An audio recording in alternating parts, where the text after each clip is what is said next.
जय हिंद साथियों, एक बार फिर से आपका हमारे चैनल में स्वागत है।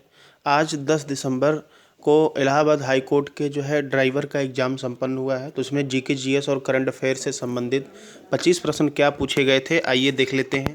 पहला प्रश्न ये था कि क्लोरोफ्लोरोकार्बन का फार्मूला पूछा गया था, तो यह होता है CFC।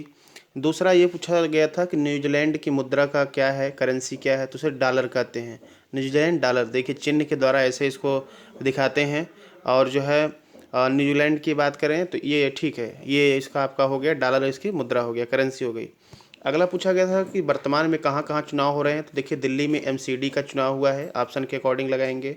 इसके बाद हिमाचल प्रदेश में भी चुनाव हुआ है, और हरियाणा नहीं, गुजरात में चुनाव हुआ है। ठीक है, तो गुजरात और हिमाचल प्रदेश में इलेक्शन हुआ है। अगला प्रश्न पूछा गया था कि उत्तर प्रदेश के प्रथम CM, पहले मुख्यमंत्री कौन थे, तो ये गोविंद वल्लभ पंत 26 जनवरी 1950 को उत्तर प्रदेश के पहले CM बने थे। अगला प्रश्न पूछा गया था कि किस संशोधन के द्वारा मतदान की उम्र 21 से 18 की गई, तो 1989 में 61वें संविधान संशोधन के द्वारा 18 वर्ष की गई थी। अगला प्रश्न पूछा गया था कि ओजोन का फार्मूला क्या होता है, तो यह होता है O3। अगला प्रश्न पूछा गया था कि बिहू किस राज्य का नृत्य है, तो ये है असम का। ठीक है, अगला प्रश्न पूछा गया था कि बेरोजगारी दिवस बच्चों के द्वारा ऐसा कुछ बताया गया है, लेकिन ऐसा देखिए कोई फिक्स डेट नहीं है, लेकिन मोदी जी का जो जन्मदिन है 17 सितंबर, उसी को लोग बेरोजगारी दिवस के रूप में इस बार मनाए थे। ठीक है, अगला पूछा गया था इलाहाबाद हाईकोर्ट के मुख्य न्यायाधीश कौन है, तो जस्टिस राजेश बिंदल ये क्या है, मुख्य न्यायाधीश हैं इलाहाबाद हाईकोर्ट के।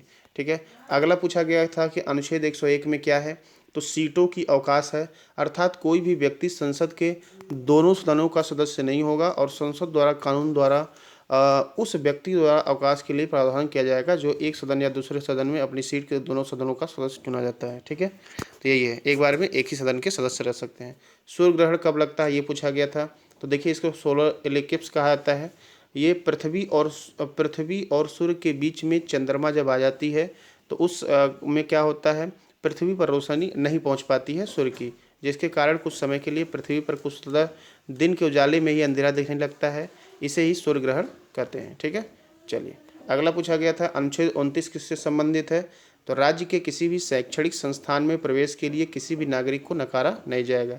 यह केवल धर्म, वंश, जाति, भाषा या इनसे किसी आधार पर राज्य निधि से सहायता प्राप्त होगा। ठीक है, अगला पूछा गया था 2021 में IPL का विजेता कौन है, तो देख लीजिए चेन्नई सुपर किंग 21 में IPL का विजेता है। अब इसके बात कर लें, 22 में ये गुजरात टाइटंस जीता है, 20 में मुंबई इंडियंस, और 19 में भी मुंबई इंडियंस ने जीता था। अगला प्रश्न पूछा गया था कि 86वां संविधान संशोधन कब हुआ था, 2002 में हुआ था, और इसमें 6 से 14 वर्ष तक बच्चों के लिए अनिवार्य शिक्षा किया गया था, अनुच्छेद 21 के क में। ठीक है, अगला प्रश्न देख लेते हैं। पूछा गया था कि प्रारूप समिति के अध्यक्ष कौन थे, तो ये भीमराव अंबेडकर थे। ठीक है, इतने प्रश्न मिले थे। मिलते हैं अगले वीडियो में, तब तक के लिए धन्यवाद।